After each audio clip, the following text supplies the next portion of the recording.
Un aplauso. Bienvenido a todos los hermanos que nos están viendo por Facebook, las redes sociales. Y bienvenidos hermanos acá, los que están presentes. Ustedes son nuestra familia presencial, así que doble aplauso para ustedes.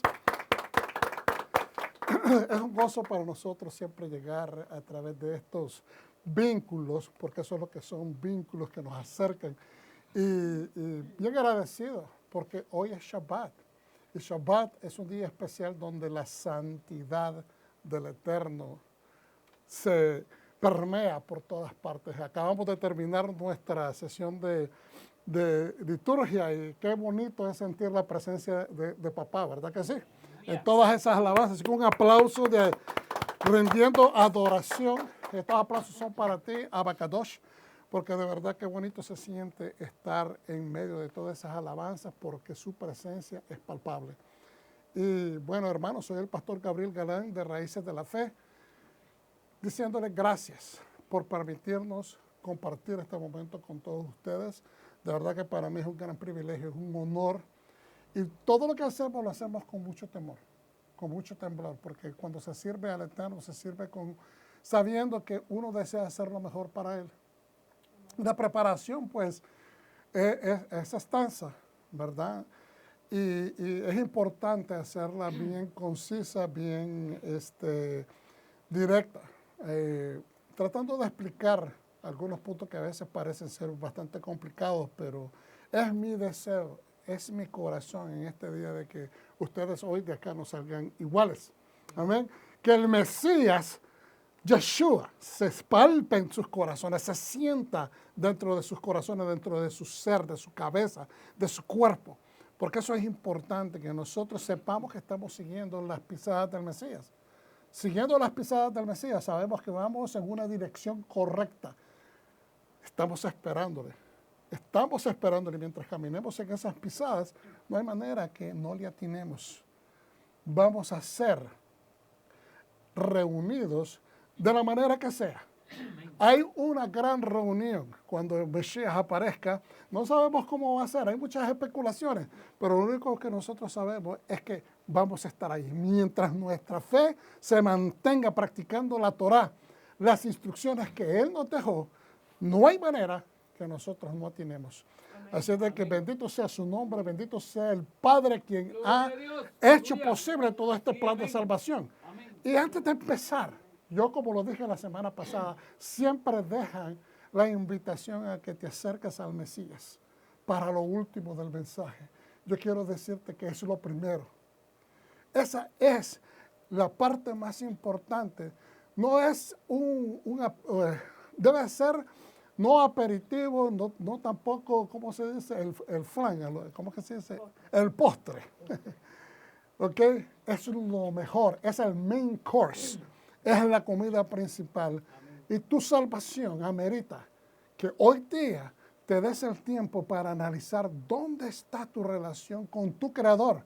Porque sea que estás teniendo dudas acerca de que si existe Dios o no, te quiero decir, más de 2 billones, ya casi son 3 billones, creo, de personas alrededor de todo el mundo que están convencidos que hay un Dios que les ha creado y que sus vidas no son simplemente un accidente producto de una explosión. Amén. Y realmente si hubo una explosión, fue la explosión de su creación, cuando Él dijo, sea la luz. Así de que yo quiero decirte, te invito a que recibas a Yeshua, el Mesías, el único salvador del mundo y la única opción. Porque así lo diseñó el Padre, el que nos creó, el que hizo todo lo que es visible y lo que es invisible. Aleluya. Así de que adelante, hermanos, te pido que analices hoy a través de lo que vamos a enseñar. Si tu vida amerita incluir a Dios en tu vida. Trae un poco de balance a todo el caos que se vive en este mundo. Trae balance a través del Mesías, las aguas de vida del Mesías. Amén.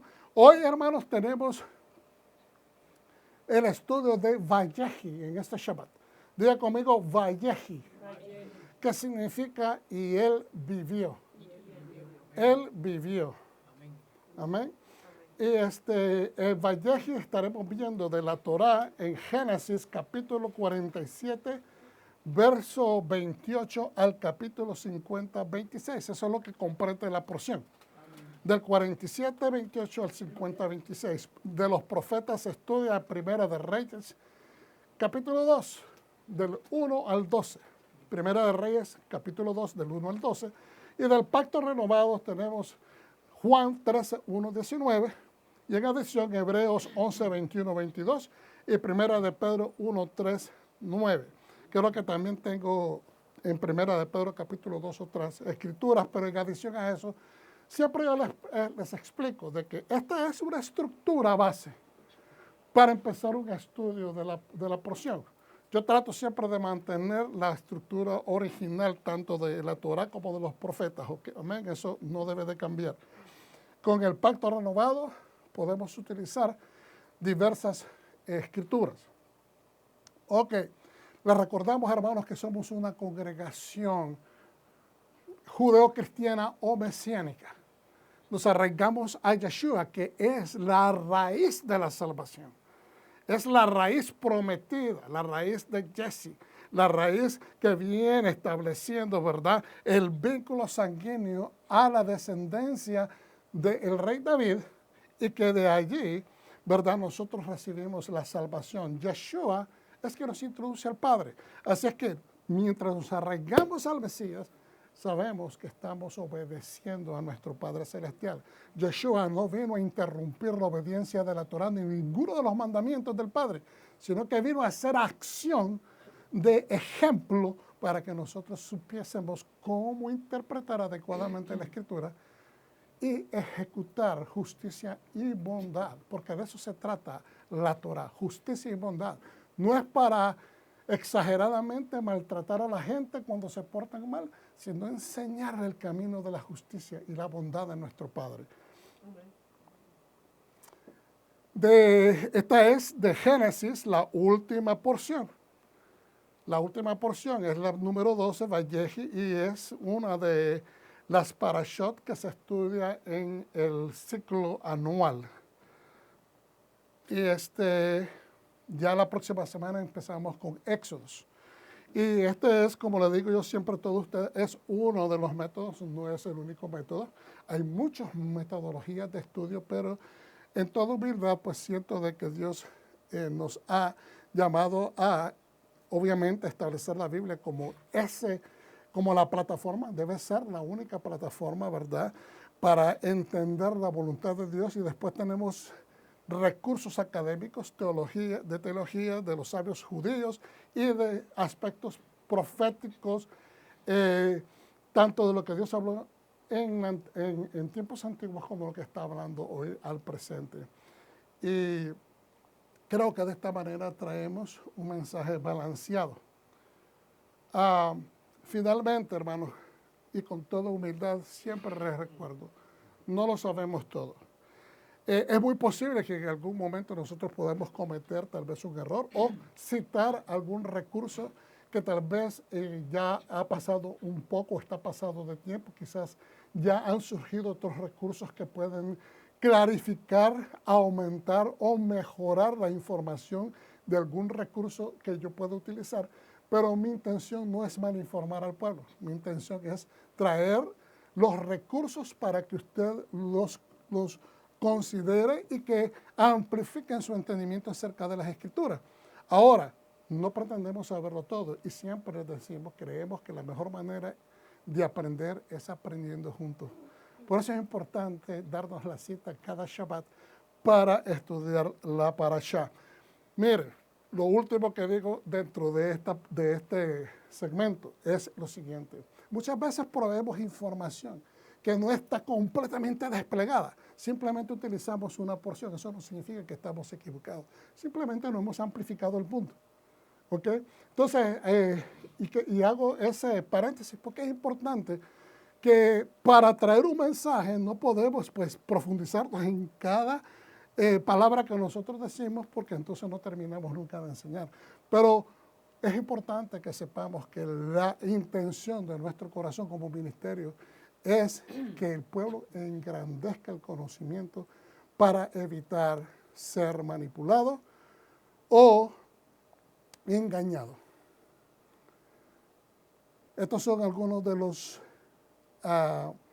recursos que estamos estudiando en este momento. Para esta porción hemos utilizado del JPS Torah Commentary del Génesis, obviamente The Complete Jewish Bible, tenemos The Book of the Day of Days, el comentario del Nuevo Testamento, del Talmud y del Midrash, también de la historia hebrea de Jacob y algunos de los otros recursos.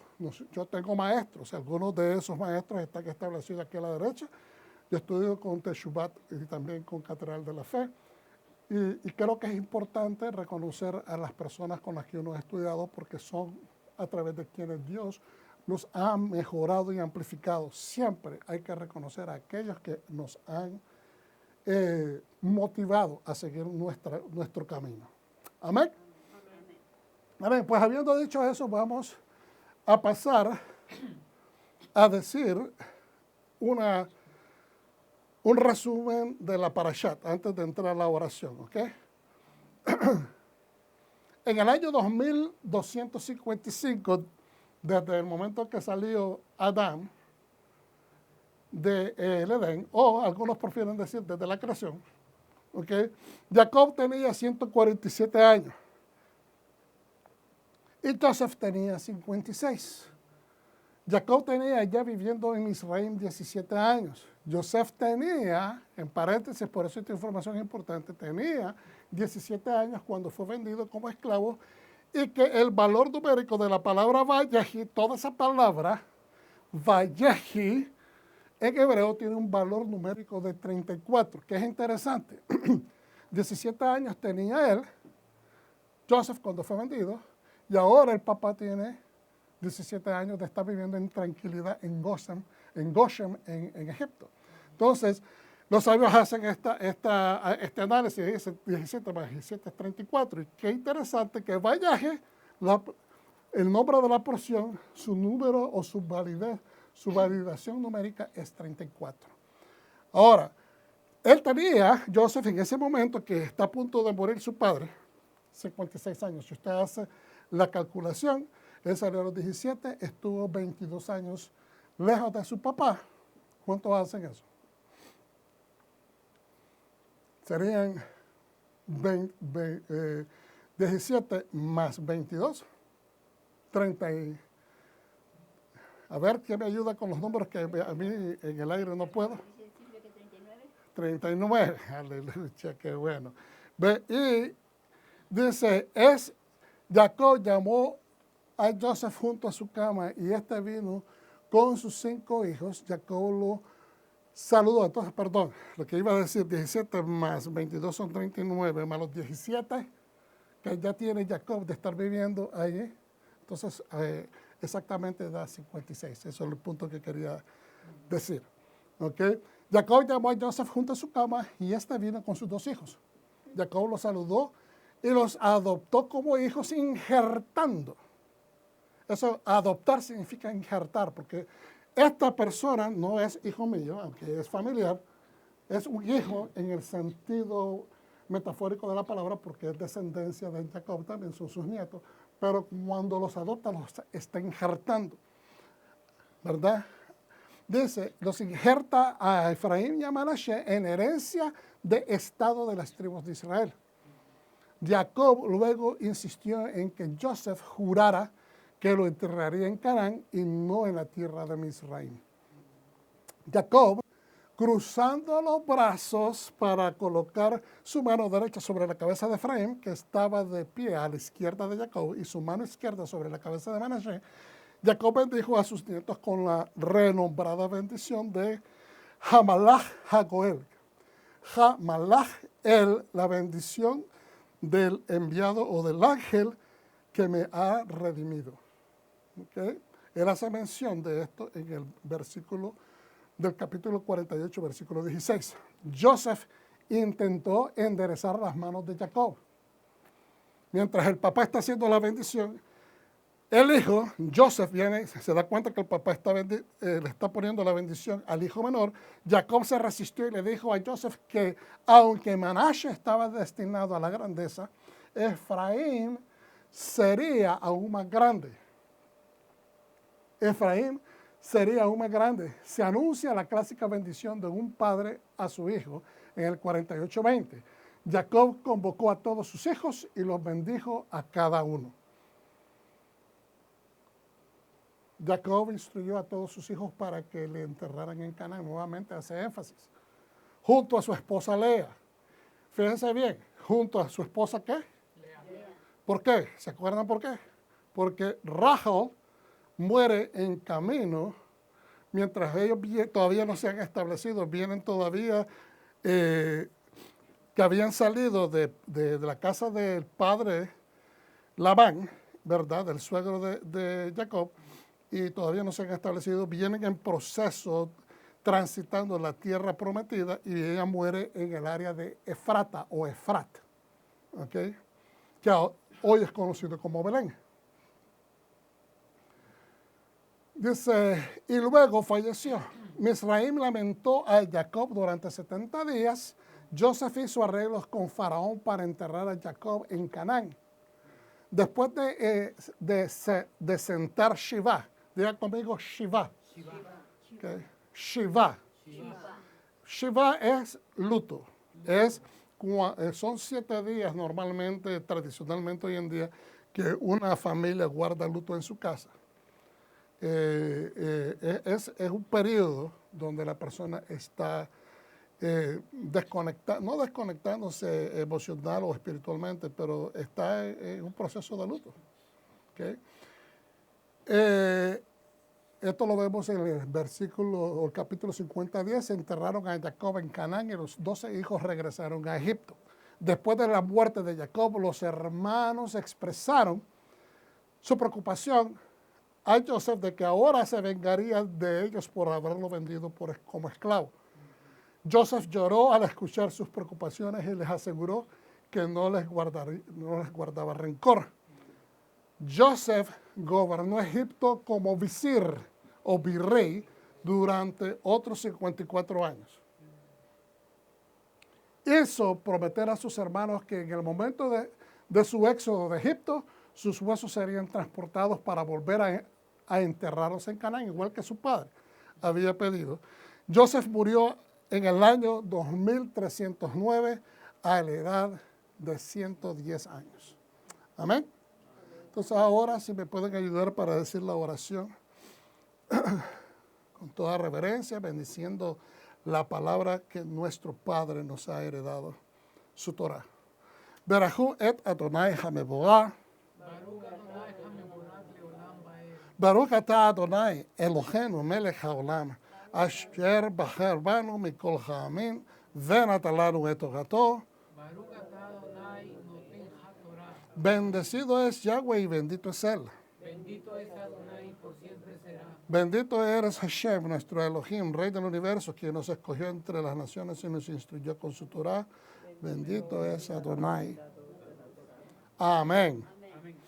Entonces, ahora sí, vamos directo a la parashá. Génesis 47:28 en adelante. Jacob vivió en la tierra de Egipto 17 años. Así Jacob vivió hasta los 147 años. Llegó el momento en que Israel se acercaba a la muerte, así que llamó a su hijo Yosef y le dijo, si de verdad me amas, si de verdad conoces mi corazón, si de verdad me atesoras, si de verdad me consideras, por favor, pon tu mano debajo de mi muslo y prométeme que por consideración hacia mí, no me enterrarás en Egipto. Ahora, ustedes, ya no expliqué esto en años pasados, pero esta es una situación bastante legal, porque acuérdense que el faraón adoptó a Joseph como hijo. Ahora, Joseph invita a sus padres, a toda su familia que vengan. El faraón le dice, diles que se vengan, dale lo mejor, dale la parte de Goshen a tu familia, establecelos ahí. Es decir, de que el faraón está abriendo puertas. No está necesariamente diciendo yo adopto tu familia también, pero él les abre las manos, las puertas de su nación. Y ahora él está pidiendo que lo entierren en Egipto. En otras palabras, podría tomarse como una ofensa. ¿Acaso mi tierra no es lo suficientemente buena para que tú seas enterrado? Podría tomarse así, como un desprecio. ¿Ok? O podría entender un hombre entendido como debe de ser un rey, de que, bueno, yo quisiera morir en mi tierra. Quisiera que mis huesos descansen con mi gente, con mis familias, con mis tradiciones, o en medio de todas estas tradiciones. Ok. Pero pues para Joseph presentaba una situación embarazosa porque él tendría, ¿cómo lo voy a ir a enterrar yo? ¿Cómo voy a llevarlo yo? Porque él no podía ausentarse por mucho tiempo de Egipto. Antes bien, cuando me acueste con mis padres, me sacaréis de Egipto y me sepultaréis donde ellos están enterrados. Él respondió, haré lo que me has dicho. Haré, papá, lo que me has dicho. Pero el padre viene y le dijo, júramelo. Y le juró. Entonces Israel se inclinó a Joseph a la cabecera de su cama. Entonces aquí se inclinó a Joseph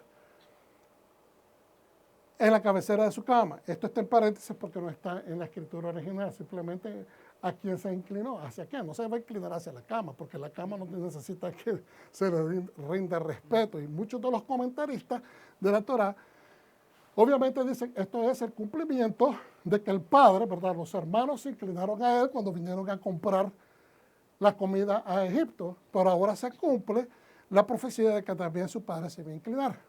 Amén. Al mismo tiempo, dicen algunos que esto de la cabecera de la cama realmente se puede tomar, ¿verdad? En algunos comentarios se menciona de que se interpreta como bastón, o sea, midrashicamente, o por los midrashim, se interpreta que él se inclinó sobre el bastón también. No sé, ¿verdad? Pero los sabios extraen esta concesión o extraen esta explicación. Entonces, Jacob, al sentir la inminencia de su muerte, mandó a llamar a Joseph.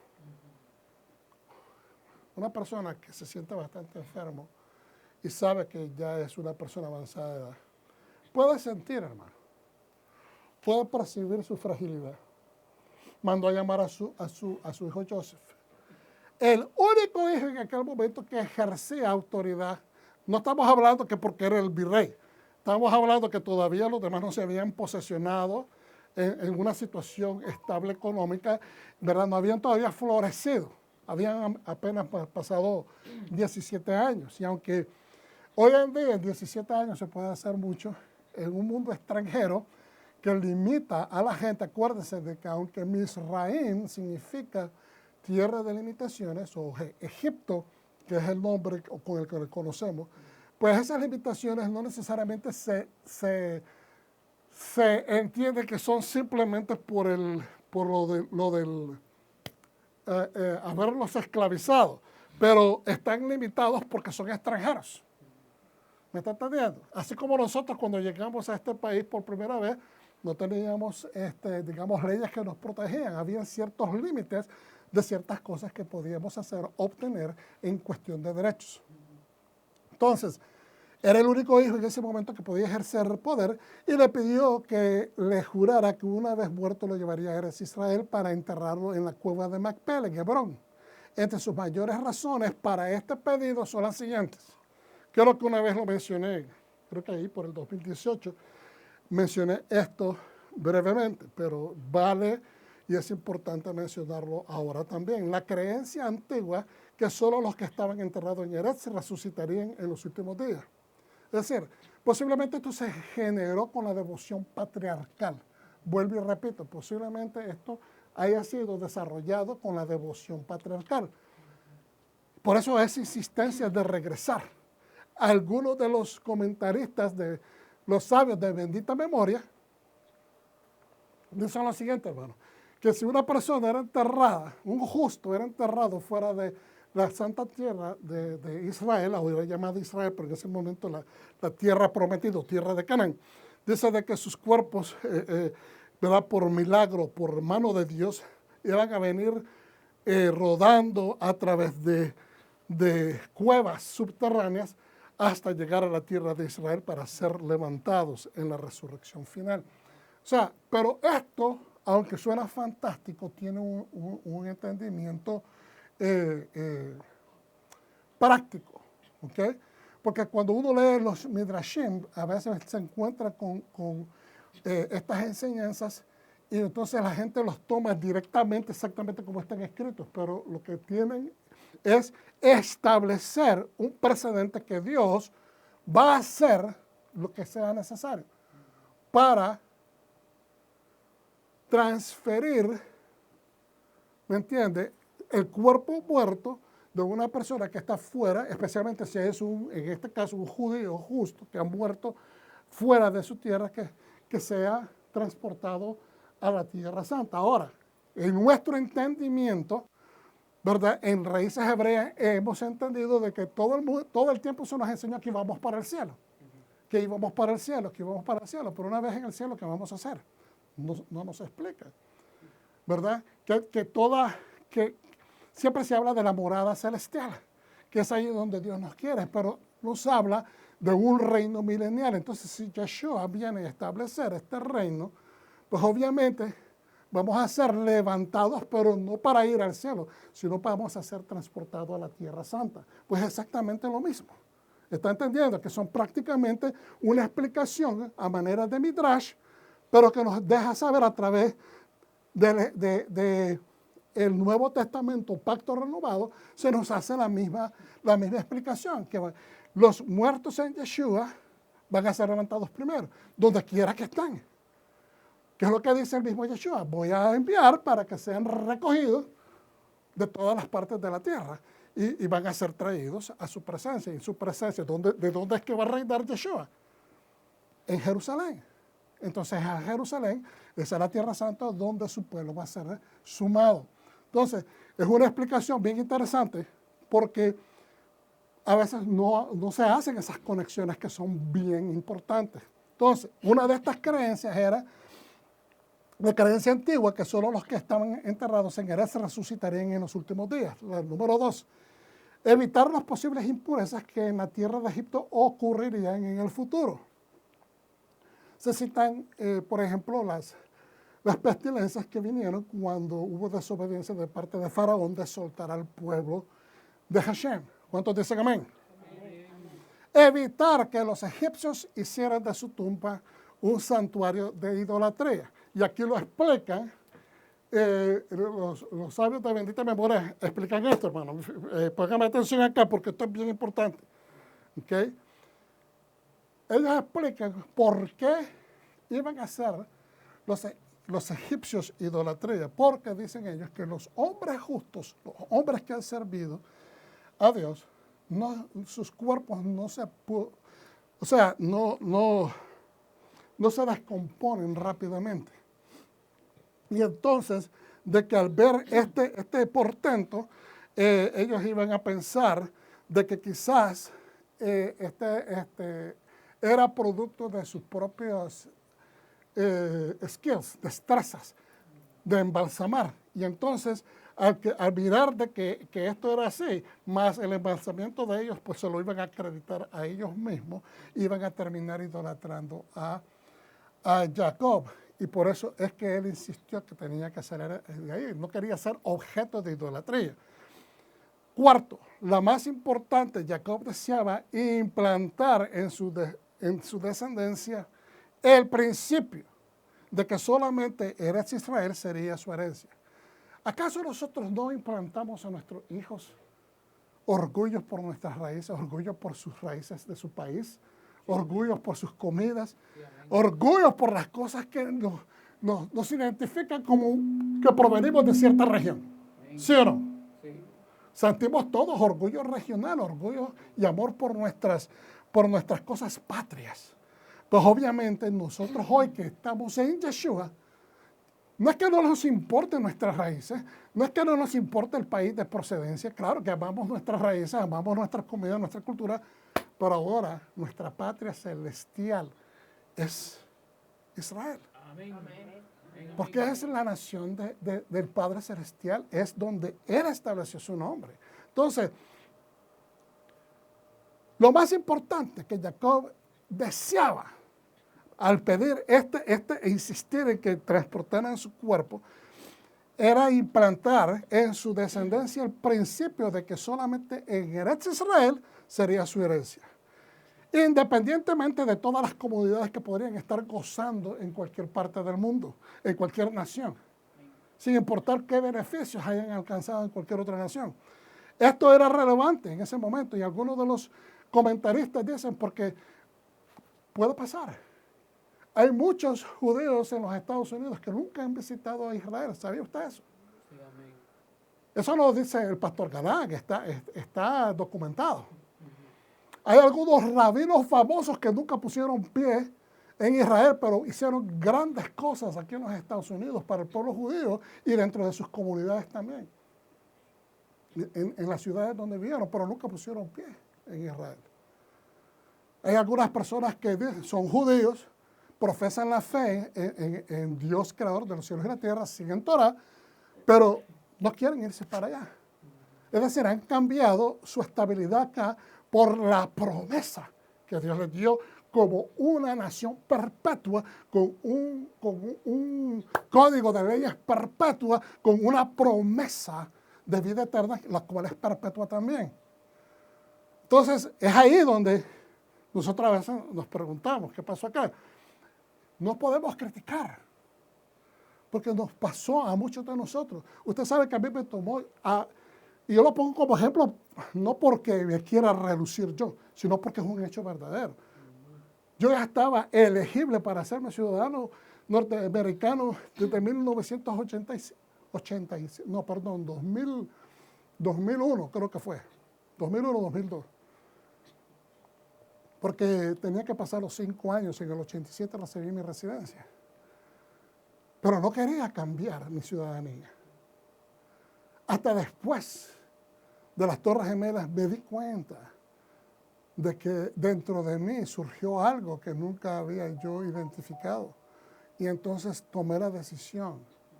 Y gracias a Dios porque que tengo doble ciudadanía, pero mi punto es que todos nosotros queremos preservar esa raíz a nuestra raíz. ¿Me entiendes? Esa conexión a nuestras raíces. Pero esto era relevante, ya que después de 17 años viviendo con tranquilidad en Goshen, Mitzraim o Egipto, Jacob podía apreciar que su familia se estaba acomodando mucho. ¿Me entiendes? Ya estaban diciendo, tal vez, aquí está tan buena la vida, ¿para que vamos a regresar allá? Donde tenemos que preocuparnos por irrigar nuestros plantíos y estar abriendo pozos, porque, verdad, es bastante desértica el área en aquel tiempo. Ahora el pueblo judío ha hecho de esa tierra un Edén. Lo ha reverdecido, exactamente como la profecía lo dice, que iba a ocurrir. Para Jacob era sumamente de importancia imperativa, diga conmigo imperativa, demostrarle a sus hijos de forma impactante de que Egipto no era su patria. Pedirle a Joseph que lo enterrara en Canaán establece que su cuerpo a manera de semilla fue sembrado en terreno fértil. Fuese sembrado en ese terreno fértil de la tierra prometida. La tierra que le dio nacer y a la cual Dios le dio dominio y herencia. Imagínense que podría llamarse en este momento la tierra Israel si Israel no estuviera descansando en la propia tierra que le dio Dios como heredad. Sería como contradictorio si todavía su cuerpo estuviera en Egipto. ¿Me entiendes? ¿Están entendiendo lo que estoy tratando de decir? Era importante entonces de que esto se llevara a cabo, porque eso da pie para que el nombre de Israel sea justificado como el nombre de la nación.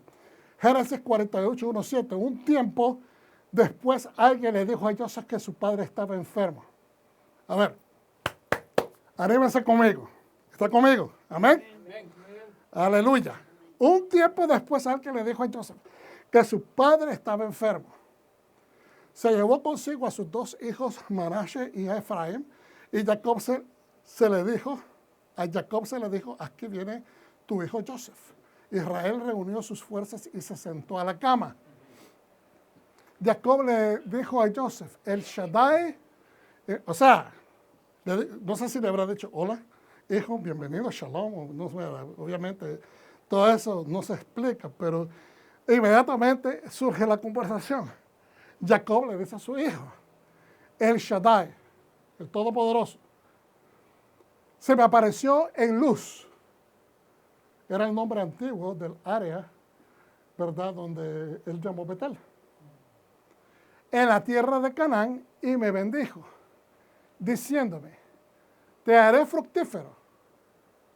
¿Qué significa Joseph? Se le agregará, se le incrementará. Eso es radicalmente lo que significa. Pero también se entiende como fructífero. Entonces, Jacob le dijo, el Shaddai me ha aparecido en luz y en la tierra de Canaán y me bendijo, y diciéndome, te haré fructífero y numeroso. Haré de vosotros un grupo de pueblos. En otras versiones dice muchas naciones, y daré esta tierra a tu descendencia para que le posean para siempre. Y daré esta tierra a tu descendencia para que las posean para siempre. Él no está hablando de Egipto porque está en Egipto en ese momento. Él está hablando de la promesa de Dios acerca de la tierra de Canaán. Ahora tus 2 hijos que te nacieron en la tierra de Egipto, antes de que yo viniera a ti en Egipto, son míos. Como patriarca, para nosotros hoy día eso es como, ¿what? ¿Qué me estás diciendo, papá? ¿Que te vas a llevar a mis hijos? Imagínense hoy en día que el abuelo le diga al padre, ¿sabes qué? Estos 2 hijos me los vas a dar. Son míos ahora. Es una autoridad patriarcal igual como la de un rey. No se discutía. Y en aquellos tiempos, él entendía lo que el papá, aunque obviamente pudo haber, imagínense a la madre, si eso era el hijo que tiene que lidiar con esta decisión, imagínense la madre de estos muchachos, Asnat, que tenía que tener un apego a sus hijos. Y ahora le está diciendo el patriarca de Israel que se va a llevar a estos muchachos. Entonces le dice, ahora tus 2 hijos que te nacieron en esta tierra de Egipto, antes que yo viniera a Egipto, son míos, Efraín y Manashe, serán tan míos como lo son Rubén y Shimón. En otras palabras, no hay diferencia. En el corazón de Jacob no hay diferencia. En el corazón de los hijos de Dios no pueden haber diferencias de hijos. No podemos establecer diferencias porque miren la diferencia, porque esta es una historia que viene dando una vuelta completa, es un ciclo completo. ¿Cómo empieza la historia de Jacob? La problemática de su familia, porque él le dio demasiada atención, tal vez con un carácter de preferencia amplificada a su hijo Joseph, que esto conllevó al celo de sus hermanos y trajo disensión familiar, y trajo envidias, trajo recelos, y terminamos en la historia que hemos estudiado hasta este momento. Por eso es importante que en este momento, si ustedes los quieren ver de esta manera, está haciendo una reparación Jacob. Porque él sabe que su hijo no puede abandonar Egipto. Él fue adoptado por el faraón. Él no puede abandonar Egipto. Entonces él le dice, voy a rescatar tu derecho, como tu derecho tribal al Estado de Israel, a la futura nación, esta nación que se está formando, que Dios está formando con nosotros, por nosotros y a través de nosotros. Entonces, vamos a injertar a Efraín y a Manashe para que ellos reciban la porción que a ti te corresponde. ¿Ok? Entonces le dice, los hijos que te nazcan después de ellos serán tuyos, pero a los efectos de la herencia se contarán con sus hermanos mayores.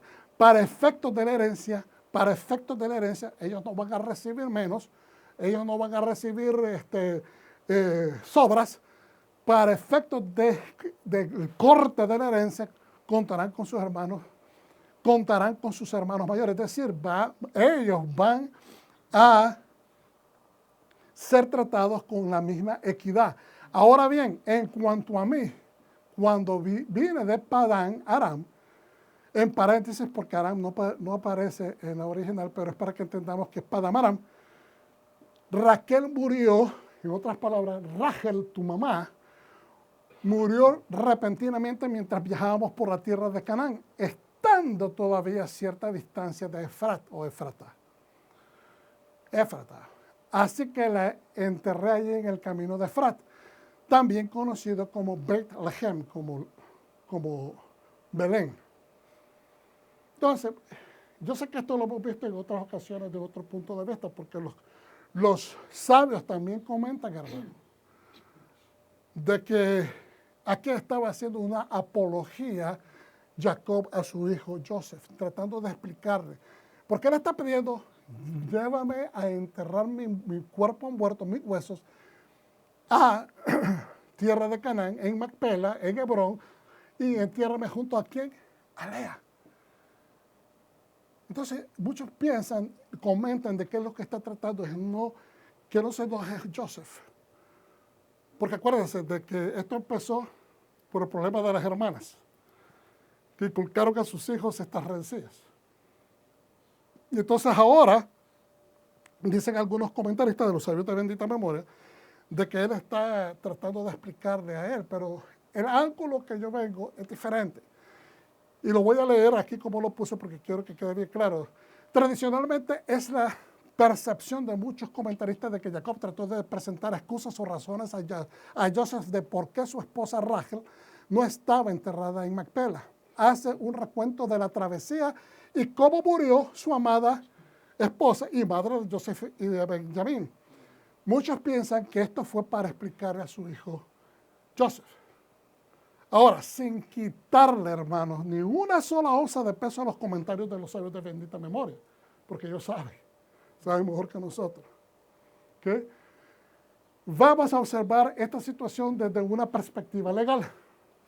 Jacob, como poseedor del derecho de la primogenitura y como patriarca en oficio y en acción, sabe que su hijo Joseph es humilde y que nunca peleó por derechos o autoridades. Él nunca le dijo a sus hermanos, yo soy el mero mero. Yo soy el que... Él nunca se jactó de eso. Él lo que quería era obedecer a su padre. ¿Okay? Su carácter fue de servicio siempre, hasta el punto de ser abusado por sus hermanos. Inclusive su virreinato en Egipto es de servir a Faraón, servir al pueblo egipcio y también servir a su familia. Él nunca se ha jactado. Entonces, esta es la razón por la que Jacob tiene que establecer el precedente legal. Le dice, fíjense bien, proveyendo una narración histórica de eventos. Cada vez que hay un pacto, cada vez que hay una cuestión legal, Dios establece, yo soy tu Dios, el que te sacó de Egipto con mano fuerte y extendida. Siempre le da ese precedente al pueblo para que se acuerde de quién es el que le está dictando, quién es el que está estableciendo esta concesión, quién es el que está prometiendo, cuál es la responsabilidad de Dios y cuál es la responsabilidad del pueblo. ¿Amén? Amén. A ver, si está conmigo, diga amén. Amén. Aleluya. Entonces, aleluya. Esta es la razón por la cual Jacob tiene que establecer ese precedente legal. Para establecer por qué razón. Proveyendo una narración histórica de eventos que Dios se le apareció y le otorgó esta autoridad y bendiciones. ¿De quién es que yo recibo la autoridad de poder hacer estos cambios que estoy a punto de hacer y de explicarte? De parte de Dios. No me los inventé yo, me los inventó alguien más. Dios me lo dio. El hecho que su esposa legítima, ¿cuál era su esposa legítima? La primera esposa Rachel, Cuando él la miró, se enamoró de ella. Inmediatamente habló con el papá de ella y le dijo, me quiero casar con ella, ¿verdad? Como no tengo dinero, ahorita en mano, entonces pido la concesión de trabajar 7 años por ella. ¿Qué sucede? Se hace el compromiso, se lleva a cabo toda la ceremonia, pero a la hora de la consumación, él se casó con ella, con Rahel. ¿Okay? Pero a la hora de la consumación del acto matrimonial, como a él lo emborracharon, lo metieron adentro del tent, ¿okay? ¿Cómo que se dice? Sí, de la tienda. Y entonces él en su borrachera y en lo oscuro, pues obviamente es el número que le cambiaron a la persona. Pero él se casó ceremonialmente con Rahel. Y fue la esposa elegida y amada por él, con quien se casó ceremonialmente, pero en la consumación Labán le cambió de mujer poniendo a Lea. Entonces, aquí es donde hay la legalidad. Por eso es que es importante que cuando uno empieza a ver estos puntos en las escrituras, uno dice, wow, ahí ha estado todo este tiempo. Quiere decir que Lea usurpó el hecho de su hermana. Obviamente, eso lo entendemos nosotros. Empujada por Labán. Aprovechando la embriaguez de Jacob y Labán por motivos de costumbres, no legal. Él se casó legalmente con Rahel. Entregó a su hija primogénita primero para la consumación, pero sin invalidar la legalidad de que con quién se casó Jacob ceremonialmente y con el corazón. Él no eligió a la otra, él eligió a Rahel. Se casó legalmente con él. Entonces, ahí está. Él está explicando esto a Joseph para que él entienda que lo que él está haciendo tiene legalidad, tiene peso. Y que sus hijos no van a hacer hazme reír de nadie. Y que él está dando seguridad, que hay una legalidad la cual él va a defender y que va a ser efectiva en medio de las tribus de Israel. Entonces, ¿cuál es el objetivo de esta declaración de Jacob en su lecho de muerte ante su hijo Joseph? Establece para su hijo Joseph el precedente legal. Lo que yo, Jacob, tu padre, voy a hacer, tiene peso legal, tiene validez, tiene razón de ser. Y te lo explico, Joseph, para que no dudes que sepas que tú eres de mis hijos el que tiene el derecho de primogenitura. El que tiene el derecho de la primogenitura y a quien le tendría que caer el patriarcado. Hay una razón por la cual yo estoy haciendo esto. Entonces, lo que voy a hacer no es locura ni producto de mi vejez. No es que me está patinando el coco, hijo. ¿Lo ves? ¿Cuántos dicen amén? Pero, ¿cómo se habrá dicho eso? Que le patina el coco en la antigüedad. No lo sé. Aleluya. Creo que le echaste mucho aceite de oliva al cerebro. Te está patinando el coco. No, vamos a hablar serio ahora, ¿ok? Ustedes me están haciendo decir bromas. Entonces, lo que voy a hacer no es locura ni producto de mi vejez. Quizás no lo entiendas ahora. Yo estoy poniendo esta conversación y no estoy tratando de ser atrevido. Pero créame que esta conversación tuvo que traer algún tipo de cuestiones. Aquí la Torah nos da la versión resumida de la situación. ¿Ok? Quizás no lo entiendes ahora, pero más adelante lo entenderás. Y lo mejor es que tus hijos serán los beneficiarios de esta bendición. Por eso era que tenía que explicar todas estas cosas. No era porque él tenía que pedir perdón, porque él no hizo nada malo. No era culpa de él. Aunque él haya pronunciado la maldición de muerte. Él no sabía que su esposa había tomado algo que no le pertenecía.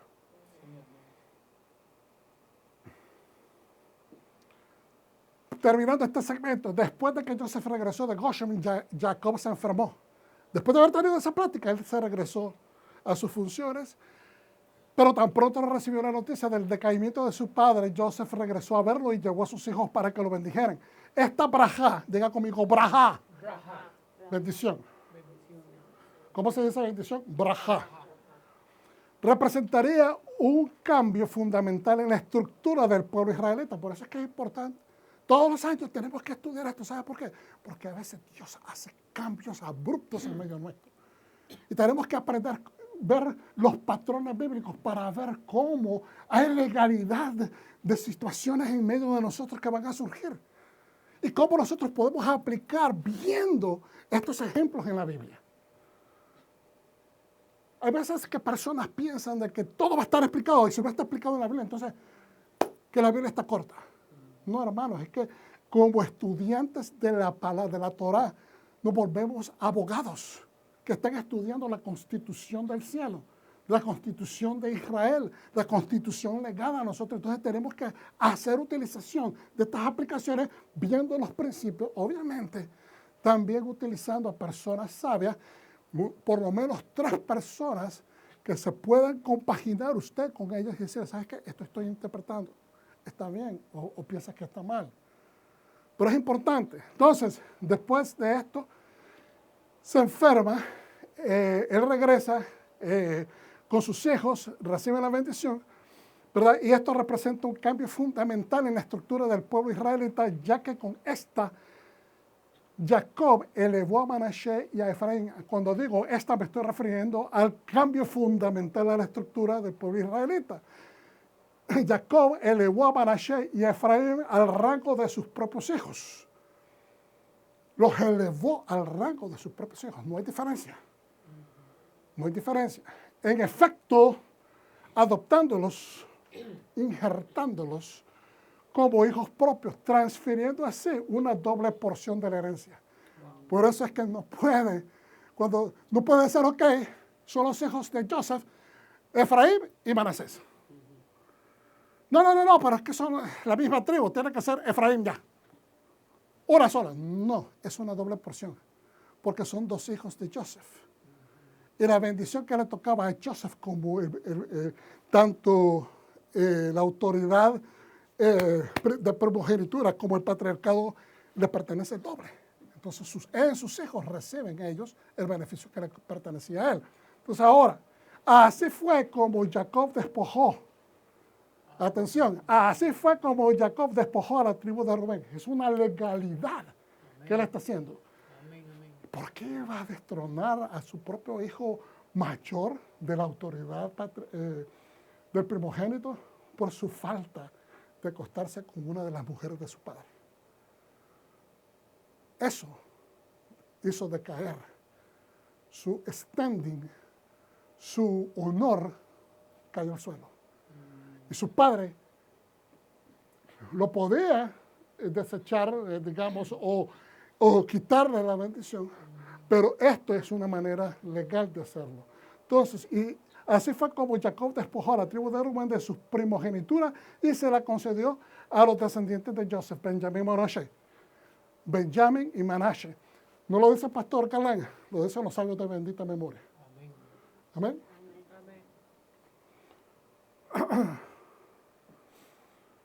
Entonces ahora, Juan y Jonatán, miramos esto y esto es una comparación. ¿Se acuerda cuando le dije?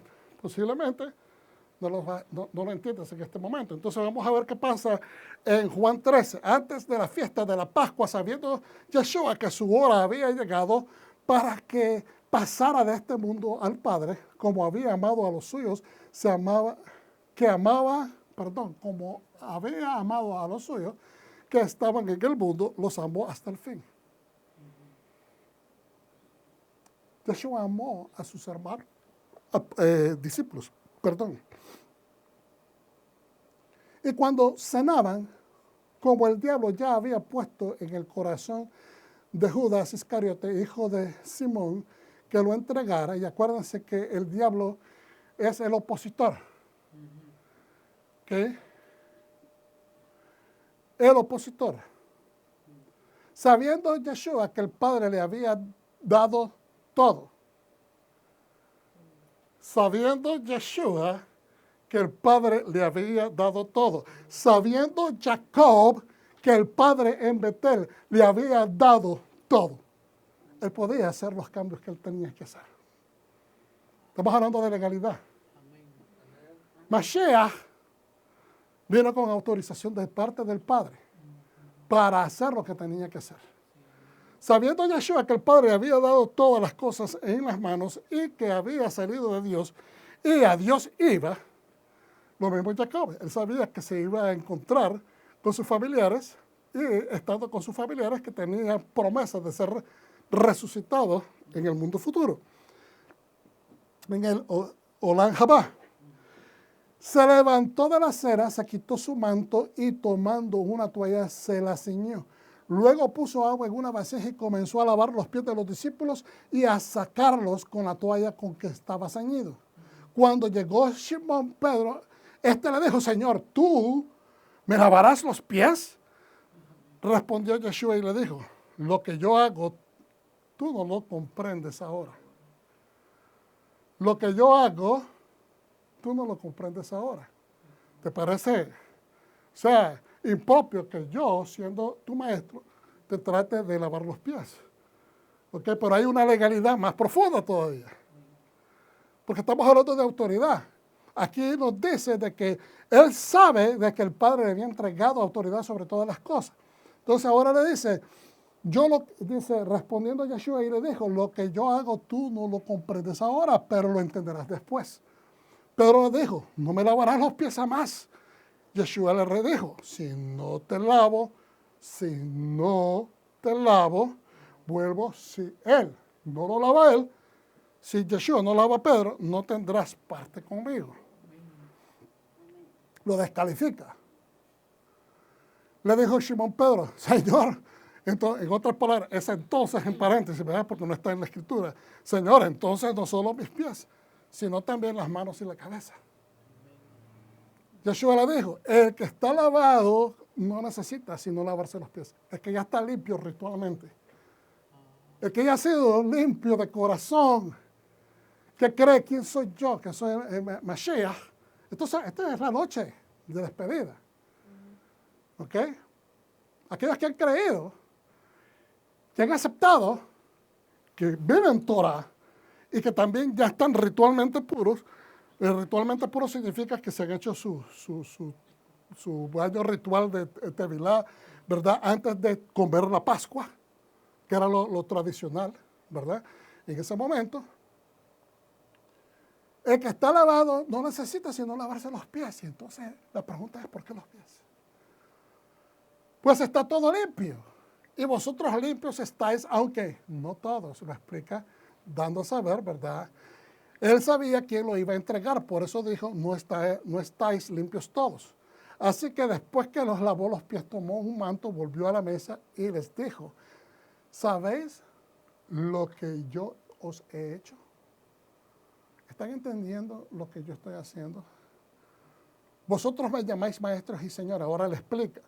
Vosotros me llamáis maestro y señor. Y decís bien porque lo soy.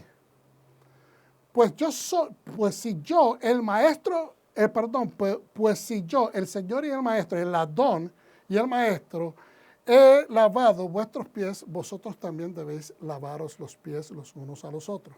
Porque ejemplo os he dado, para que como yo os he hecho, vosotros también hagáis. En otras palabras, vamos a poner esto en cruce con la actitud de los hermanos de Joseph, que estaban en competencia. ¿Quién iba a tener la autoridad? ¿Quién era mejor? ¿Quién que se merecía Joseph o no? Y después miramos a lo último, en el resumen miramos de que a lo último ellos están preocupados, después que se muera su papá, que sus hermanos van a tomar represalias en contra de que Joseph va a tomar represalias en contra de ellos, porque ahora dicen, ya que papá se murió, pues ahora se va a desquitar. Pero él lloró y le dijo, no se preocupen, yo no voy a hacer eso. Les dio garantías de que ellos van a estar bien. Ahora, si nosotros compaginamos esta escritura, podemos ver que Yeshua les está diciendo, yo me voy. Después que se muere el papá, él les instruyó, les dio bendiciones, más o menos trazó algunas cosas, no completamente del futuro más allá, pero un futuro cercano de cómo se iban a desarrollar. Muchos de los sabios dicen de que Dios le bloqueó a Jacob el ente profético para que no mirara más allá de cierto tiempo, sino hasta el momento que la nación se desarrollaba como nación. ¿Ok? Pero pues las instrucciones llevaban de que se llevaran bien. De que se llevaran bien. Y de esta manera Yeshua, antes de irse, está dando instrucciones de que debe haber armonía, de hermandad y de un propósito colectivo en una sola línea, que no se deben de, nadie debe de buscar posiciones más altas que el otro. De cierto digo, dice el 16, el siervo no es mayor que su señor, ni el enviado es mayor que el que le envió. Si sabéis estas cosas, bienaventurados sois si las hacéis. A ver, si estamos entendiendo. Muy pocas veces nosotros hacemos estas transiciones mentales en el Nuevo Testamento. ¿Ok? El Nuevo Testamento es como una especie de aplicación de vida, de cómo se aplica la Torah, cómo se vivía la Torah en el primer siglo. En una manera simplística se lo estoy poniendo. Las acciones que miramos de los apóstoles, las interacciones entre Yeshua y el pueblo, todo lo que miramos es de la manera como la gente aplicaba la Torah, dependiendo del conocimiento que cada uno tenía. Entonces, si nosotros transferimos lo que estamos leyendo, porque estamos hablando de servicio, estamos hablando de tratarse unos bien, armoniosamente, en hermandad, en ser ejemplo. Y si yo, que soy el maestro, estoy dando ejemplo de humildad, lavándote los pies, ustedes también se deben tratar dentro de esa misma humildad. Y si ustedes entienden o saben estas cosas, saber es entender estas cosas, pues entonces son bendecidos cuando las hagan. Ahora, transfiramos esto a las acciones de los sacerdotes en el templo. Yeshua preparó a estos 12 personas para ir a promulgar las buenas nuevas a todo Israel, a todas las ovejas perdidas de la casa de Israel. Obviamente, nosotros sabemos por las mismas escrituras que después que Él muere y resucita, la gran comisión es ir a todas las naciones. Era ir a todos los gentiles, empezándolo por los que están en Israel. Antes no podían, ahora sí. ¿Y cuál es el servicio que hacían en otras palabras, les está otorgando autoridad de sacerdotes para llevar la palabra, para llevar con ellos la santidad, para llevar el espíritu de la santidad, para anunciar el reino de Dios y su justicia aquí en la tierra. Entonces, es lo mismo que hacen los sacerdotes en el templo. Los sacerdotes promulgan la voluntad de Dios en la tierra. Entonces, al lavarle los pies, ¿qué es lo que hacen los sacerdotes? Lo primero que hacen ellos en la mañana. Se levantan, se enjuagan, hacen sus oraciones, se lavan los pies. Y ellos caminan descalzos. Caminan descalzos en el templo. No caminan con zapatillas, no caminan con sandalias, no caminan. No importa, invierno, verano, llueva, en todos los tiempos, en todas las estaciones, caminan descalzos en el templo. Entonces, al lavarle los pies, está transfiriendo una autoridad legal de poder ejercer, llevar el ministerio de las buenas nuevas que le pertenecía realmente ¿a quién? A los sacerdotes en el templo. ¿Cuántos dicen amén? ¿Estamos entendiendo? Sí, amén. ¿Estamos entendiendo, familia? Entonces, los sacerdotes caminaban descalzos. Pues en ese momento no era que Yeshua les está diciendo, vayan a empezar a caminar descalzos. No, lo miramos también en el precedente cuando entra a la presencia del Eterno Moisés en el monte Joreb, y entonces, o sea, el monte de Sión, y le dice al Señor, quítate el calzado de tus pies porque el lugar donde estás pisando santo es. Si vas a llevar la buena nueva de salvación, que era lo que él iba a llevar a Egipto, la promesa de una salvación, de una redención a ese pueblo, salir de la esclavitud. Pues ahora Yeshua está preparando a sus discípulos, otorgándoles una autoridad legal que ellos no tienen necesariamente porque no son sacerdotes. Entonces les lava los pies y los prepara. Por eso les pregunta, ¿entienden lo que yo estoy haciendo? Para que ahora vayan a las naciones y puedan compartir, no solamente con el judío, pero también con los goyim, con las naciones. Entonces, Es bien interesante ver esa comparación. Vamos adelantando y vamos hacia el final. Miramos lo que dice en Génesis 48, 14, 21. Pero Israel extendió su mano derecha y la puso sobre la cabeza del más joven Efraín y puso su mano izquierda sobre la cabeza de Manashe. Intencionalmente cruzó sus manos. Tenemos que entender que fue intencionalmente. Él sabía lo que estaba haciendo. ¿Okay? No es que lo hizo adrede, a propósito, no. Intencional fue con intención. Había un propósito. Cruzó sus manos, aunque Manashe era el primogénito, entonces bendijo a Joseph. Quiero que pongan atención.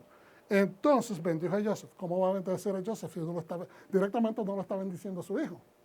En ese momento lo que está haciendo es bendiciendo a los nietos. Pero la misma Torah nos explica que está implícito la bendición al padre, porque está haciendo la transferencia legal a los hijos, a los nietos. A los hijos de Joseph, a los nietos de Jacob.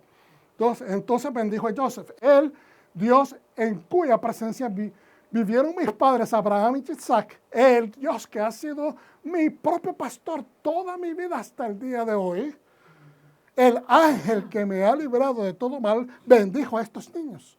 Bendiga a estos niños. Que ellos recuerden quién soy.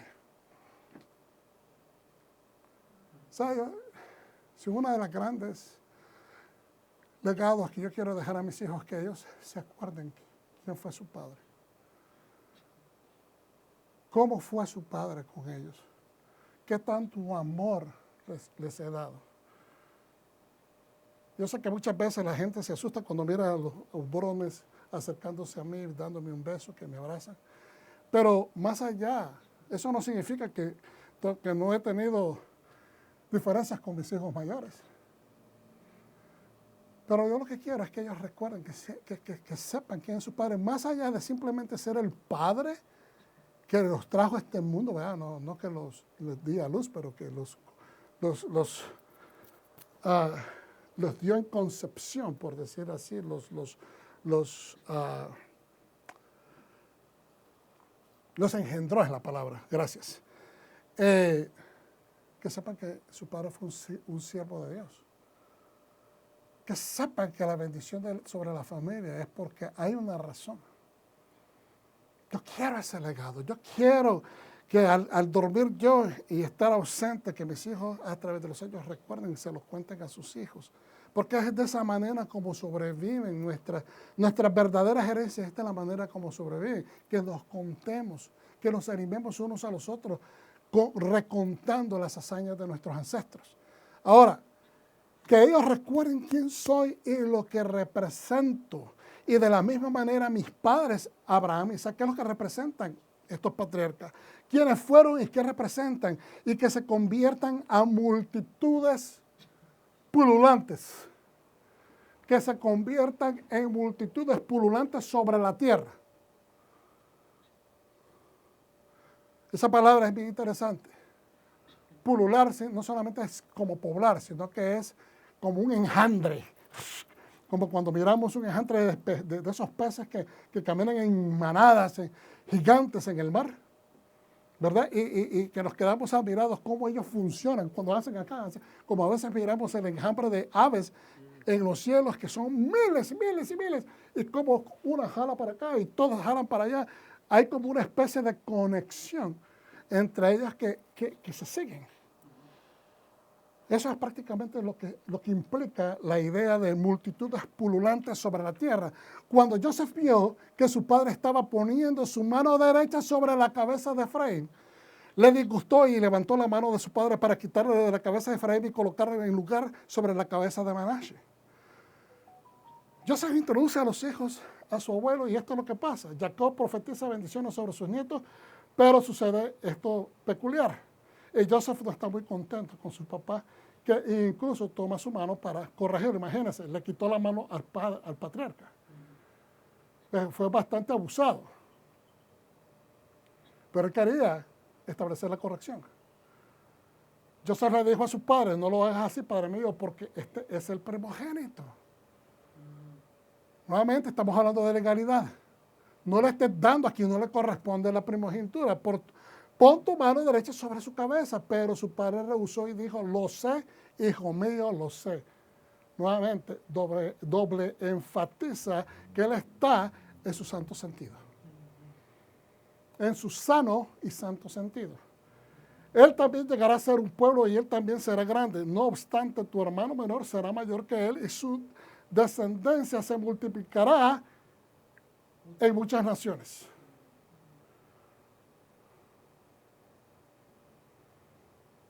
Después dice, entonces se agregó esta bendición sobre ellos ese día. Una bendición más. Israel hablará de ti en sus propias bendiciones diciendo, fíjense la profecía, por eso es que nosotros utilizamos, cuando hacemos la bendición arónica sobre los hijos en Shabbat, utilizamos que Dios te bendiga como Efraín y Manashe, porque aquí el padre profetiza. O sea, Jacob le profetiza esta braja adicional, que Elohim te haga como Efraín y Manashe. Por eso es que se pone en las bendiciones y se cumple la profecía. Así puso Efraín por delante de Manashe. Israel entonces dijo a Joseph, ¿ves que me estoy muriendo? Pero Dios estará contigo y te traerá de vuelta a la tierra de tus antepasados. Nuevamente le está diciendo, yo te estoy profetizando, yo estoy en control porque Dios está en control de lo que te estoy diciendo. Además, te doy un shaham. ¿Se acuerdan? Es un hombro. Aquí está shaham, es la parte de abajo donde se unen. Aquí está Gerizim, aquí está Ebel, o viceversa, pero están las dos montañitas. Y la parte de abajo acá es shaham, que por eso se le llama hombros. ¿Está entendiendo? Y ahí fue donde llegó y se estableció originalmente Abraham cuando llegó a tierra prometida. Pero fíjense lo que dice él. Ves que me estoy muriendo, pero Dios estará contigo y te traerá de vuelta a la tierra de tus antepasados. Además, te doy un Shechem, un hombro, un lomo, una parte, la ciudad de Shechem, que es también todo eso incluido. Es lo mismo. Más que a tus hermanos. Te estoy dando aún más. Te estoy dando más territorio. No a él directamente, a Joseph, sino a sus hijos. ¿Ves? Lo capturé de los amorreos. Esto es lo que me pertenece a mí directamente, porque yo lo capturé de los amorreos con mi espada y mi arco. En otras palabras, este traspaso que te estoy dando es directamente para tus hijos como parte de una doble bendición. Ahora, vamos a terminar. ¿Está conmigo? Amén. Amén. Gloria a Dios, aleluya. Sí me gusta. Esos amenes bien fuertes. Entonces, se le han agregado, será fructífero, se reproducirá. Israel extendió su mano derecha y la puso sobre la cabeza de Efraín, aunque era el más joven, y su mano izquierda sobre la cabeza de Manasés. El ángel que me ha redimido de todo mal bendiga a estos muchachos. Esa es otra versión. Que en ellos sea recordado mi nombre. No que ellos recuerden mi nombre, como dice la otra versión. Que en ellos sea recordado mi nombre y los nombres de mis padres Abraham y Isaac, y que sean multitudes abundantes sobre la tierra. Génesis 48, 14, 16. Esta es la versión provista en el Hillhammer de Jewish Book of Days. ¿Ok? Ahora, en el Complete Jewish Bible nos rinde en Génesis 48, 14, 16 lo siguiente. Pero Israel extendió su mano derecha y lo puso sobre la cabeza del más joven. Efraín puso su mano izquierda sobre la cabeza de Manashe. Intencionalmente cruzó sus manos, aunque Manashe era el primogénito. Entonces bendijo a Joseph. Nuevamente, ya explicamos que esa bendición en Joseph no está implícita ahí, pero está, bueno, no está directamente ahí, pero está implícita sobre sus hijos. El Dios en cuya presencia vivieron mis padres Abraham y Isaac, el Dios que ha sido mi propio pastor toda mi vida hasta este día de hoy, el Malach, el ángel, que me ha librado de todo mal, es decir, el Hagoel, el Malach, el Hamalach Hagoel, okay, que me ha librado es redimir, Goel es libertador. Bendiga a estos niños, que ellos recuerden quién soy y lo que represento, y de la misma manera mis padres Abraham y Isaac, quienes fueron y que representaron, y que se conviertan en multitudes pululantes sobre la tierra. Ahora, multitudes pululantes repletas, rebosantes. La expresión o concepto de la palabra en el original hebreo implica como peces que pululan como enjambres, fructificándose y multiplicándose. Ese es el concepto que está llevando esta bendición. Entonces usted mira que las naciones, ¿verdad? El reino del norte se llamó Efraín, Israel, las 10 naciones del norte, que fueron tomadas cautivas y que no regresaron, y que se fueron expandidas por todas las naciones de la tierra. Pues aquellos que han recibido a Yeshua como Señor y Salvador estén en raíces hebreas o no. Ojalá que sea en nuestros días que vengan a ese conocimiento, que vengan al entendimiento de que hay una raíz hebraica que ellos tienen que entender para comprender mejor las Escrituras. Lo oramos, lo pedimos, lo añoramos, lo deseamos con el corazón que así sea, porque son hermanos en la fe. Pues todo este montón de naciones es la bendición de Efraín y de Manasés. Somos nosotros los que representamos a ese pueblo, porque estamos pululando por todo el mundo y creciendo en gran cantidad, y en número somos mayoritarios que el hermano mayor, Yehuda. Pero no significa que tengamos preeminencia sobre ellos. El sabio comentarista de la Torah, Rashi, sobre Génesis 48:16, comenta: el mal de ojo no se posa sobre ellos, en referencia de que lo defiende de todo mal. Entonces, por eso creer de que Dios está con el pueblo creyente en Mashiach y que no permitirá que nada nos haga daño, nada nos arrancará de la mano, de la mano del Señor. No es una confesión negativa. No estamos confesando, no estamos repitiendo, no estamos proclamando una mentira. Estamos diciendo lo que los mismos sabios están estableciendo. Entonces, multitudes rebosantes. Del hebreo vejidgu. Diga conmigo, vejidgu. Es un verbo único aparentemente, formado de dag. Diga dag, que es pez. Entonces, ¿dónde mira el dag? ¿Okay? Un símbolo de proliferación y multiplicidad, es decir, que es grande y se están proliferando, se están multiplicando. Desde la antigüedad es un concepto utilizado. ¿Okay? Por eso es que muchas personas tienen problemas con el pez. Es que en esa unión, yo respeto, ¿verdad?, las perspectivas. Yo respeto las perspectivas, pero realmente el mismo Yeshua le llama que él va a ser de los pescadores de hombres. No solamente de pescado, y podemos entrar en muchos detalles, hemos enseñado eso en otras ocasiones, pero vale hacer esta conexión, ¿verdad? De que cuando se nos dice pescadores de hombres, está utilizando que van a ir de pesca, como cuando se tira la red y se coge aquella abundancia de peces, ¿verdad? Y después hay que escoger, porque hay peces que no se comen. Hay peces que necesitan crecer más. Especialmente las hembras. Si son chiquitas y son hembras, hay que tirarlas porque se necesitan seguir reproduciendo. ¿Ves? Todo ese tipo de colección se hace teniendo un uso aplicable o adecuado de cómo el pescador sabe pescar. No solamente agarrar todos los pescados, no, es entender que necesita dejar algo para el futuro también. ¿Ves? Entonces, de esta manera, nosotros podemos entender de que somos como peces que se están multiplicando en las manos del Eterno. ¿Ok? Ahora mire lo que dice acá. Moshe está pidiendo comida, carne, y esto lo voy a repetirlo nuevamente, perdonen que me digan algo confuso acá. Desde la antigüedad es un concepto utilizado, y pues, nos da como ejemplo Números 11:22. Pongan atención a esto. Moshe está pidiendo comida, en referencia al número 11:22. Carne para el pueblo, pues este está protestando por no comer carne. Moshe sabe que el nivel de provisión que él está pidiendo es gigante.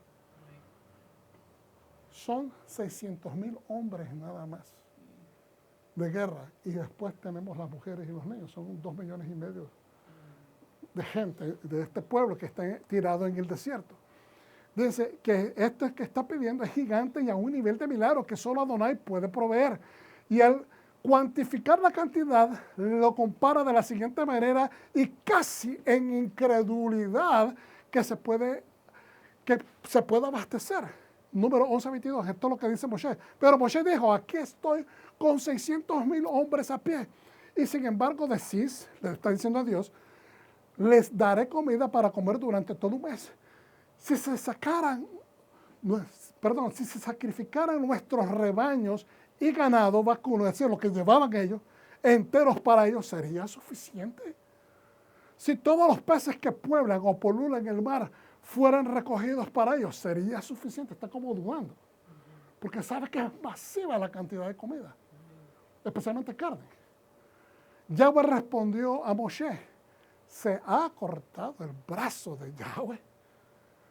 Ahora verás si sucederá o no lo que te dije. Entonces, esta pregunta es para todos nosotros hoy. No sé qué situaciones estamos viviendo hoy en día. Fiscalmente el año está comenzando. Muchas personas por el tiempo de las fiestas están comenzando el año calendario 2023 con niveles bajos. Pero la pregunta es, ¿te vas a centrar en lo que te hace falta? ¿Te vas a centrar en la dificultad? ¿Te vas a centrar en la carencia? ¿O te vas a centrar en la provisión del Dios a quien sirves? Si estamos obedeciendo a Torah, si estás caminando en fidelidad, si estás obedeciendo, si estás haciendo obras de justicia, de bondad, de caridad, de amor, estás sembrando todo lo que Dios desea que siembras como parte de su pueblo. Nosotros tenemos que simplemente recordar que la mano de Hashem no ha sido cortada. No fue cortada en ese momento, no fue cortada ayer, no fue cortada hoy. Sigue siendo el proveedor de tu vida en el nombre de Yeshua HaMashiach. Amén, aleluya. Obviamente en tiempos modernos del siglo XXI podemos ver que cada domingo por todos los Estados Unidos se alimentan estadios completos de gente, 50,000, 60,000, 80,000 personas viendo un juego. Y todos van a comer, bueno, la mayor parte, dependiendo del tamaño del estadio. Pero en el tiempo de Moshe, en medio del desierto, con todo el ganado que salieron y sin medios adecuados para su reproducción, el reto era gigante. No importa qué tan grande sea el reto que tengas enfrente, tu Dios es mucho más grande. Amén. Por muy cliché que suene decirlo de esa manera, es la verdad. Creamos en el Dios Todopoderoso porque Él tiene pacto con usted, no con el mundo. Amén. Entonces tomemos en cuenta lo siguiente, hermano. Miren lo que dice acá. Bueno, está en inglés. Sorry que no lo pude. Pero acá dice, el ángel que me ha redimido, aquí está todo, ¿verdad? La pronunciación está en hebreo también, de todo mal, de todo mal ojo, de toda situación adversa, de toda vicisitud, de toda carencia, de toda ruptura, de todo problema. Me ha librado de todo mal. Ahora acá en la siguiente parte del verso 16 dice, Veyigu lahov bakerev Hares. Dice, y que dejen que crezcan en multitud en medio de la tierra, que polulen la bendición de Dios. Y nosotros somos los receptores, los contenedores, los receptáculos que vamos llevando la bendición del Eterno. Si usted se apaga la luz del mundo. Él te la definió a ti, te la mandó a ti, la puso sobre ti. Yeshua está a la derecha del Eterno. Nosotros somos mandados a ser los peces que polulen, proliferando su luz, su palabra. No nos podemos dejar de pronunciar, no nos podemos dejar de manifestar, no nos podemos dejar de multiplicar. Amén. Gloria a Dios. Especialmente su luz. Terminamos con esto. Los 2 censos tomados en el curso de los viajes por el desierto después del éxodo muestran la población. Al principio eran 72,700 y al término de 40 años eran 85,200 entre las 2 tribus de Manasés y y Efraín, superando la población combinada de Rubén y Simeón. Fíjense bien, el padre los compara diciendo, estos hijos tuyos van a ser ahora míos y van a tener los mismos derechos exactamente como Rubén y Simeón. Y ahora en comparación, al final de los 40 años del desierto, el número de ellos es mayor que estas otras dos tribus. Y la enorme población planteó un problema especial para Josué. Bueno, eso lo estudiamos más profundamente en otra ocasión. Cambio de antigüedad. Hay textos que establecen a Manasés como el primogénito natural. Eso es cierto. Lo miramos en las Escrituras. Naturalmente, Manasés reflejó liderazgo auténtico durante la primera fase de la historia temprana de las relaciones tribales de israelitas, en la cual Manasés disfrutó de la hegemonía de Efraín. Es decir, por las grandes proezas y las grandes bendiciones de Efraín, Manasés también devengó parte de esas bendiciones. No habría ninguna razón concebible para inventar cambios en ese momento en la vista de la voluntad y autorización establecida por Jacob. No había razón de que nadie tratara de cambiar lo que Jacob había establecido, especialmente cuando había éxito de parte de Efraín. El episodio de la bendición de adopción de Jacob sobre los hijos de Joseph proporciona una explicación para la inversión con Efraín, convirtiéndose en la más poderosa e influyente de las dos tribus, al punto que su nombre finalmente se convirtió en sinónimo del reino de Israel. El reino de Israel, las tribus del norte. Este fenómeno es producto de la bendición de Jacob. La bendición de un patriarca, la bendición de un padre, la bendición de un hombre justo, de un hombre recto ante la voluntad de Dios, tiene poder. Tiene poder. Cuya prerrogativa, ¿cuál era lo que él buscaba? Era dejar al lado la prioridad cronológica y otorgar a Efraín un estatus preferencial. Eso era lo que él estaba buscando, de que Efraín fuese establecido y establecido en un lugar de preferencia. Ok.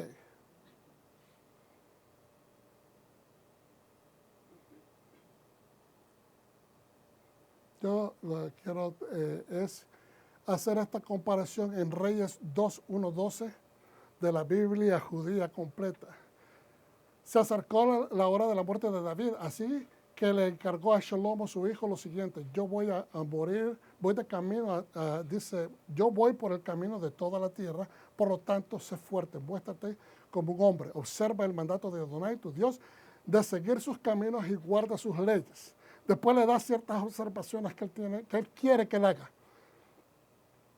En el 4 le dice, si lo haces, Adonai cumplirá lo que me prometió cuando dijo, si tus hijos prestan atención a cómo viven, comportándose honestamente delante de mí, con todo su corazón y ser, nunca dicen, su corazón y ser, en otras palabras, genuino, nunca te faltará un hombre en el trono de Israel. Además, tú sabes, aquí donde le está esta ordenanza, lo que Joab, el hijo de Zeruia, me hizo.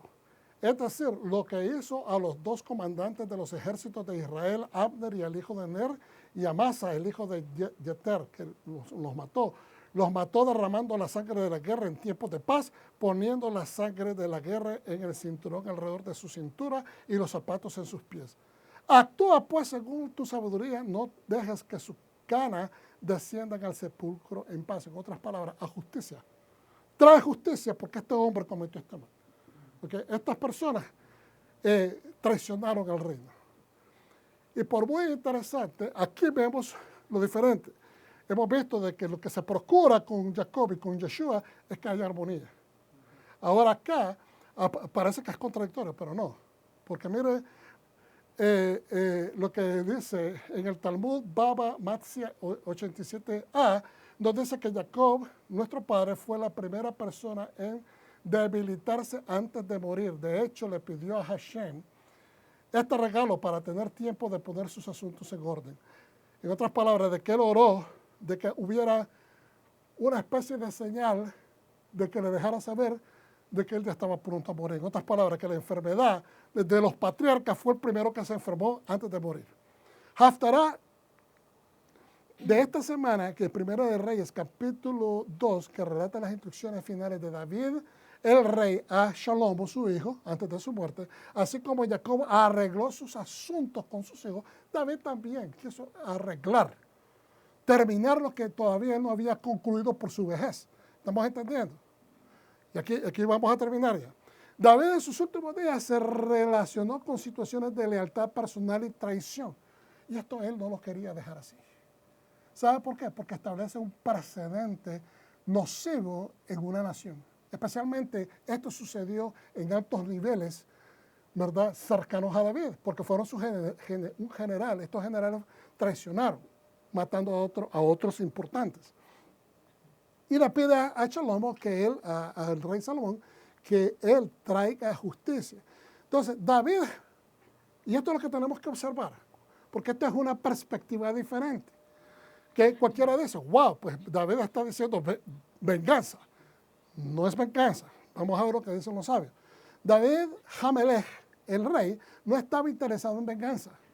David, el padre del Mesías, es decir, el antepasado de nuestro Mesías, no se consumió de ira. David era sensible poeta y magnífico cantante. Estaba interesado en la justicia y en el futuro bienestar de su nación.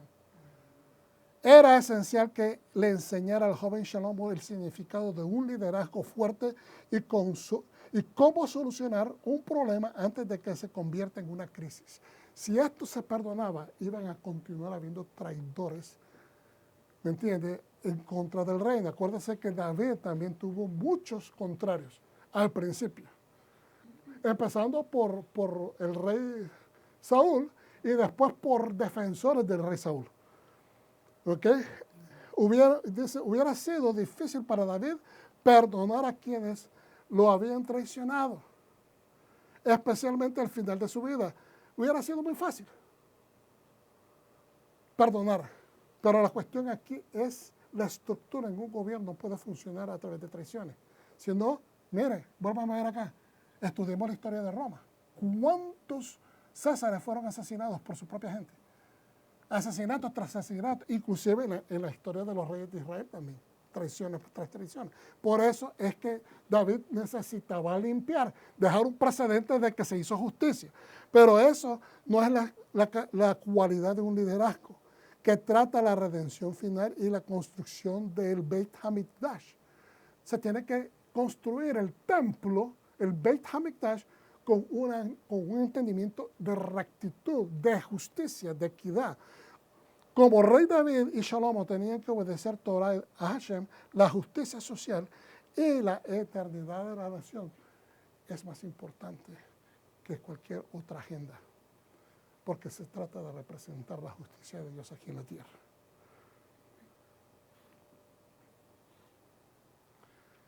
Si hoy no tenemos al Mesías en el corazón, mi deseo es invitarte, hermano o hermana, que consideres al Mesías, el Señor Yeshua, HaMashiach, como tu Señor y Salvador. Que profeses el mandato o el mandamiento más alto que nosotros podemos decir, que es pronunciar: escucha a Israel, el Señor tu Dios, el Señor uno es Él. Y aceptar y recibir en tu corazón a Yeshua como la única opción de salvación y de reinado en tu vida. Si tú lo haces hoy, tienes la promesa de alcanzar la oportunidad de la vida eterna si sigues lo que la Torah, lo que la instrucción del Eterno establece para nuestra vida. ¿Lo recibes, pueblo de Dios? Amén. Shalom. Padre Santo, te damos